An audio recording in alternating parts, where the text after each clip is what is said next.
सीआयडीचे SP Sachin Patil यांच्याकडून वाल्मिक कराडची सध्या चौकशी सुरू आहे। वाल्मिक कराड सीआयडी कोठडीमध्ये आहे आणि खंडणीच्या गुन्ह्यात त्याची चौकशी सध्या सुरू आहे।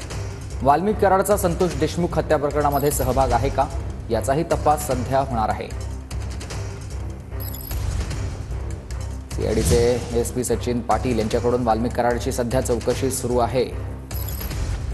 वाल्मिक कराड सीआयडी कोठडीमध्ये आहे आणि या सगळ्या संदर्भात अधिक माहिती देतात माझे सहकारी कृष्णा सोनारवाडकर। आपल्याला कृष्णा, सुमित, आपण पाहिले की खंडणीच्या गुन्ह्यात वाल्मिक कराडला काल केज कोर्टानं 14 दिवसांची सीआयडी कोठडी सुनावलेली आहे आणि सध्या वाल्मिक कराडला बीड शहर पोलीस ठाण्यामध्ये ठेवण्यात आलेला आहे आणि इथेच काही वेळापूर्वी सीआयडीचे एसपी सचिन पाटील हे दाखल झालेले आहेत। त्यांच्याकडून अर्ध्या तासापासून वाल्मिक कराडची चौकशी सुरू असल्याचं कळतं आहे।